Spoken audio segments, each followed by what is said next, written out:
آقا علیہ السلام نے سمجھانے کے لیے بات ارشاد فرمائی کہ اگر کوئی اتنے عمل کسی کے پاس ہوں بھی، اگرچہ ہو نہیں سکتے، لیکن شان بتانے کے لیے کہ 70 انبیاء جتنی بھی کوئی عبادت کر لے، اعمال لے آئے، لیکن میرے ابو بکر سے بغض رکھتا ہو تو اس کے اعمال اسے کچھ فائدہ نہ دیں گے، سارے اعمال ضائع ہو جائیں گے۔ اسی طرح کوئی بندہ روزے دار ہو، روزے کی حالت میں ہو، کعبے میں ہو، نفل پڑھ نماز کے دوران اس کو موت آ جائے، اگر اس کے دل میں میرے علی کا بغض ہوا تو وہ کسی صورت جنت میں نہیں جا سکتا۔ سجدے سے اٹھنے کا تو بالعموم سب نے سنا ہے کہ سجدے سے اٹھتے وقت حضور حسین پاک کو اٹھا کر سائیڈ پہ کر دیتے، لیکن اس سے بھی خوبصورت بات یہ کیسی ہے، حضور دوبارہ سجدے میں جاتے جاتے امام حسین کو پکڑتے اور دوبارہ اپنے اوپر بٹھا لیتے، اور پھر سجدے سے اٹھتے پھر اٹھا دیتے، پھر سجدے میں جاتے پھر اپنے اوپر بٹھا لیتے۔ تو یہ محبت کا عالم اور ان سے محبت کا درس جو ہے آقا علیہ السلام نے اس قدر عطا فرمایا۔ بڑی خوبصورت بات یہ ہے، ایک نماز کا ایک مسئلے کے طور پر بھی ہے کہ اگر ایسا مسئلہ ہو کسی کو نماز میں، اگر ایسے کوئی بچہ آ بھی جائے، ہم کوئی نماز پڑھ رہے ہوں، کوئی بچہ آ جائے، وہ ہمارے اوپر گر جائے، بیٹھ جائے، لیٹ جائے، تو ہم اس کو اٹھا کر سائیڈ پہ کر سکتے ہیں کہ یہ پیارے جو اللہ کے محبوب ہیں، حضور کے محبوب ہیں، ان کی محبت کے بغیر گزارا ہی نہیں ہے۔ جیسے آقا فرماتے ہیں کہ اگر کوئی بندہ کعبۃ اللہ میں ہو، اتنے نوافل پڑھے، نماز کی حالت میں ہو، روزہ بھی رکھا ہو، حج بھی کیا ہو، لیکن اگر اس کو میرے پیاروں سے محبت نہیں ہے، اگر اس کو میرے علی سے محبت نہیں ہے، کہیں فرمایا کوئی بندہ 70 نبیوں جتنے اعمال بھی لے آئے، لا تو کوئی نہیں سکتا، ایک نبی کے جتنے بھی، ایک ولی کے جتنے کوئی بندہ اعمال نہیں کر سکتا، لیکن آقا علیہ السلام نے سمجھانے کے لیے بات ارشاد فرمائی کہ اگر کوئی اتنے عمل کسی کے پاس ہوں بھی، اگرچہ ہو نہیں سکتے، لیکن شان بتانے کے لیے کہ 70 انبیاء جتنی بھی کوئی عبادت کر لے، اعمال لے آئے، لیکن میرے ابو بکر سے بغض رکھتا ہو تو اس کے اعمال اسے کچھ فائدہ نہ دیں گے، سارے اعمال ضائع ہو جائیں گے۔ اسی طرح کوئی بندہ روزے دار ہو، روزے کی حالت میں ہو، کعبے میں ہو، نفل پڑھ نماز کے دوران اس کو موت آ جائے، اگر اس کے دل میں میرے علی کا بغض ہوا تو وہ کسی صورت جنت میں نہیں جا سکتا۔ تو پتہ چلتا ہے کہ ساری جو معاملات ہیں وہ انہی محبتوں پر ہی ہوتے ہیں، اور اللہ کریم اپنے ان پیاروں سے محبت کرنے والوں کو بڑی شانیں عطا فرماتا ہے، اپنا قرب عطا فرماتا ہے، ان کے چھوٹے سے چھوٹے عمل کو بھی قبول و منظور فرما لیتا ہے، اور ان سے محبت کا درس جو ہے آقا علیہ السلام نے اس قدر عطا فرمایا۔ آقا علیہ السلام امامت کروا رہے تھے، تو اب کیونکہ امام الانبیاء سید الاولین والآخرین خاتم النبیین رؤوف الرحیم رحمت للعالمین، حضور سجدے کی حالت میں ہیں، شہد خار لعاب زبان نبی، سید الشہداء، امام اہل بیت، حضرت سیدنا امام حسین رضی اللہ تعالیٰ عنہ علیہ السلام، آپ تشریف لائے، اور کم عمری میں آپ، یہ محبت کا عالم ہے حضور کا ان سے کہ وہ حضور کے کندھوں پر، حضور کے گردن مبارک پر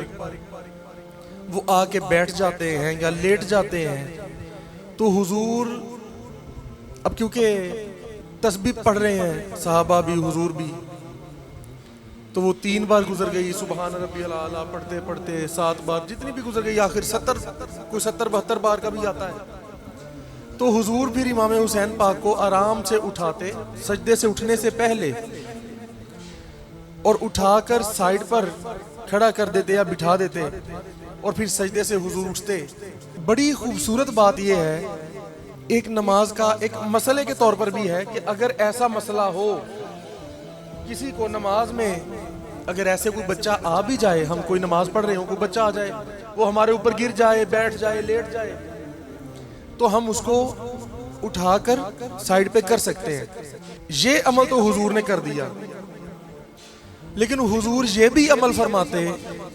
کہ جب حضور دوبارہ سجدے میں جانے لگتے تو امام حسین کو اٹھا کے خود اپنے اوپر پھر بٹھا لیتے۔ یہ بھی کیسا عجیب اور پیارا عمل ہے۔ سجدے سے اٹھنے کا تو بالعموم سب نے سنا ہے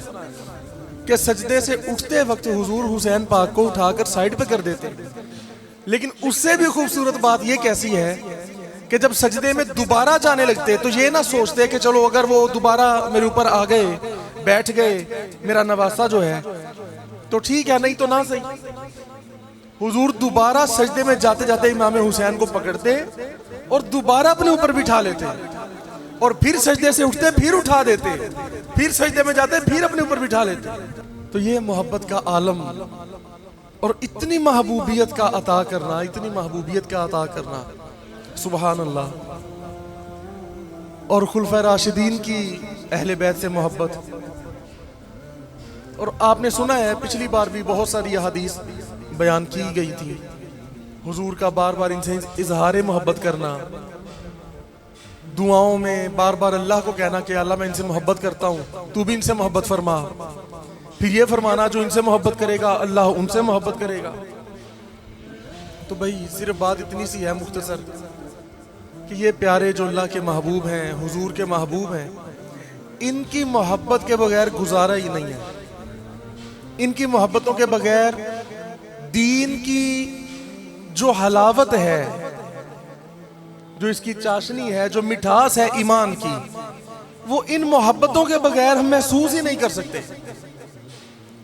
ان پیاروں کی محبتیں نہ ہوں اگر, تو جیسے کسی بھی چیز کا ایک کور ہوتا ہے, بس لفافہ ہوتا ہے, لفافہ ہو اور اس میں اصل وہ چیز ہی نہ ہو, تو دین کا اور ایمان کا مطلب پھر یہی رہ جائے گا بس کہ سارے عمل بھی بندہ کرتا جائے, حلیے بھی بنا لے,